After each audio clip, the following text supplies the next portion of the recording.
A good majority of people were blown away by Zelda Tears of the Kingdom's insane creativity. I'm definitely in that camp. I thought the 10 minutes of gameplay looked fantastic, and I'm more excited for Zelda TOTK than I was before. Like, notably, leaps and bounds, because I feel this game is really changing it up for a franchise that for a long time didn't change it up, then achieved near perfection, and now says, hey, we want to do even more. But there is another side. There is a group of people who feel this is more of the same. Like it's Breath of the Wild 2, the same map, and there's not enough differences. That Nintendo is trying to convince us that gluing things together makes it a brand new game. And then after 7 years, this is all they've come up with? I want to look at that side today. I want to examine what they're saying and see if there's merit there. You might be surprised by what we find, and so I encourage you to grab some popcorn and get comfortable. What's going on, everybody? It's Zach from Switch Force. Zelda Tears of the Kingdom, biggest thing ever. We know it. But this is an interesting discussion, and it really shapes how Nintendo has evolved over the years, and their history is involved, their current present is involved, and their future will be involved as well. I think Tears of the Kingdom looks incredible. Like, I think they are opening up the Pandora's box, the mind box. We're going to be able to do so much in this game.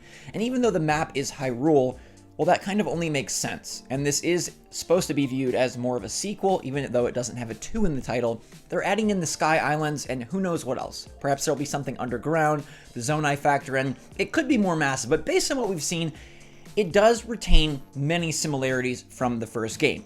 It is a sequel after all, but I went looking through Nintendo's history to see if they've done this before, to see what their established pattern is. And in fact, they have, but with one humongous glaring, even I am like, what? Consideration and change that does not apply to Zelda Tears of the Kingdom. Let me take you way, way, way back to an old Zelda. Zelda Ocarina of Time. Fantastic game, blew people away, really revolutionized what a Zelda game could be. Less than 2 years later, they dropped Majora's Mask, and it was a sequel. It was kind of very similar, but restructured the game in a totally new way. People really enjoyed it and thought it was a nice riff on something that Nintendo had done, and then iterated, and in like less than 2 years, managed to make a miraculous sequel. Move forward to Mario Galaxy. People loved Mario Galaxy, and less than 3 years later, Nintendo put out Mario Galaxy 2, which by all accounts was more of the same. It was just literally Mario Galaxy 2, but very creative, very inventive, and the developers let their imaginations run wild. Things that they couldn't pack into the first game, like Rideable Yoshi, jumped on board for the sequel, and it's a dang shame that it's not on Switch. Let me use this as my soapbox moment. Step on the soapbox. Where is Mario Galaxy 2, Nintendo? Where have you hid it now?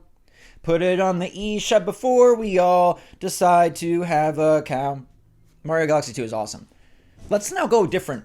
Let's go Donkey Kong Country, because Nintendo viewed sequels very different. Back then, Donkey Kong Country came out, and then a year later, Donkey Kong Country 2 came out, and then a year later, Donkey Kong Country 3 came out.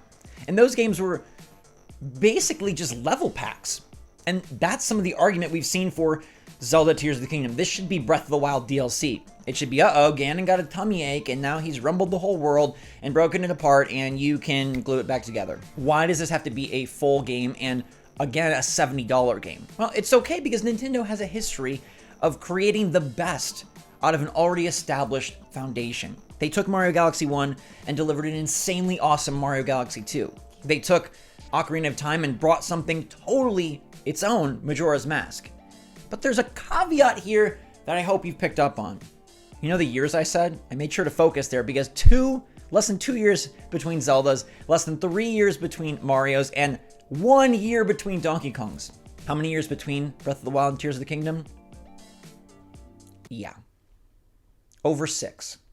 6.5. Now, games take longer to develop these days. That much is true, but it does feel a bit weird, I gotta say, that Tears of the Kingdom was not a mid-cycle release.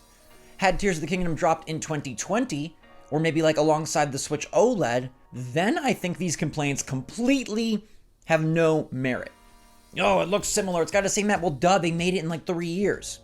Now, maybe that's not even possible with a game of the scope of Breath of the Wild, and at the end of the day, I think you should trust Nintendo that they know what they're doing. They did, after all, release Breath of the Wild, and it became an absolute amazing hit.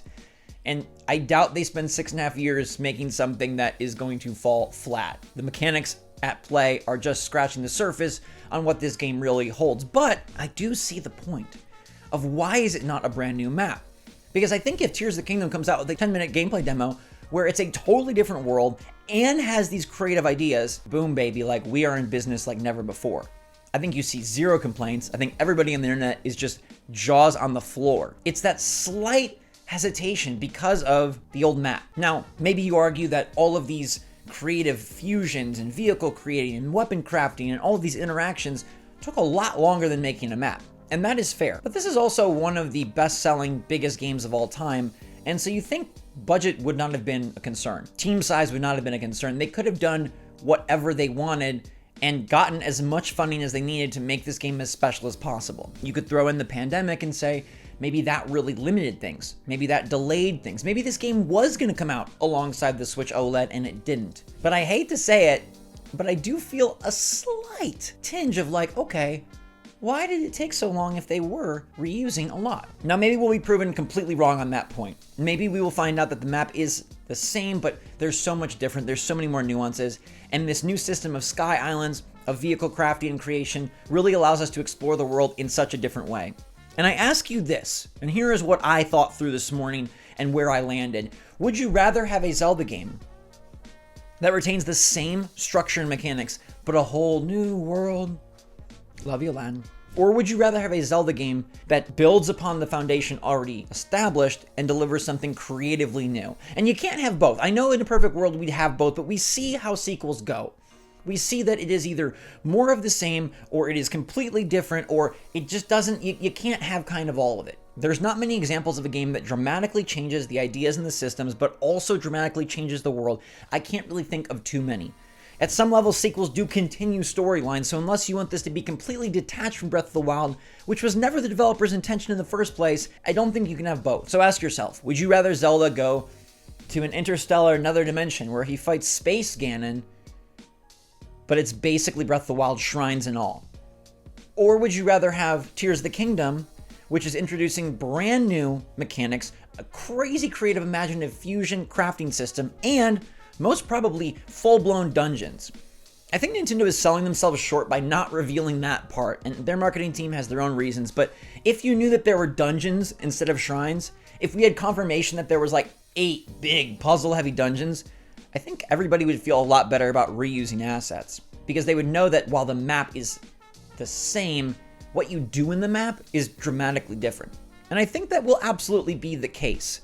And I know for myself, I would absolutely rather have a built-upon foundation with a more creative sequel and a dynamic change in how you fundamentally interact with the world than just Zelda Breath of the Wild 2, but now Link is sucked inside Mipha's mind and has to escape. Like, that would be fun too, but I don't think it would have as much impact. I think Nintendo knows they need to follow Breath of the Wild up with something more than just a sequel, and that is why it took them so long. They could have cashed in and 3 years later released a Donkey Kong Country 2, swapped in some characters, messed with the levels, put Link on a new map. I'm sure it's easy to just throw a tree algorithm and be like, boop, boop, boop, they've changed locations, put a bunch more shrines, maybe they even have a shrine generator. But instead, they took the route of, hey, how can we make this a new Zelda? How can we make this something more than just a palette swap? How can we make this something bigger than just a new map? And I think they've done that. So long as dungeons are included, and so long as some of the areas of the map are different and new, and we know the Sky World and potentially the Underground are going to be fleshed out in a pretty substantial way, more than like Skyloft, I think we're in good shape. I think we're in really good shape, and I do think that the fears are unfounded. I recognize the oddity of 6.5 years to use the same map, but I do think the factors of the pandemic, perhaps some of the strange development issues in production timeline, pipeline slowdown with the OLED, the Pro, whatever's going on there, and then maybe this system is really as exciting as it seems. Maybe it's not just basic like they showed in the trailer, but maybe it really does go the limit. And if you take this fusion system, this crafting system, this vehicle system to the limits, I think we have the most incredible Zelda game ever. And if dungeons are there as well, Breath of the Wild won't hold a candle to it. So, at the end of the day, I sort of get it. but I think what they're trying to do here is actually more special. And if we look at iterative sequels in the past, this one on the surface and in video form feels more iterative, but I think if we play it, it's going to feel evolutionary. And we only have a few weeks to wait. So luckily we'll get to figure that out fast. If Nintendo lets us down, I will call them out on it. But right now, I still feel good about my $70 for Tears of the Kingdom, and I'm still beyond hyped for this game, and I think you should be too. Let me know what you think in the comments down below, though, and if you are one of those parties who's bummed that they are reusing, let me know if I made sense today and if maybe I've changed your mind, or if not, I want to hear your reasons as well. So thank you so much for watching. Stay safe, stay healthy, stay happy, stay positive out there. Switch Force out.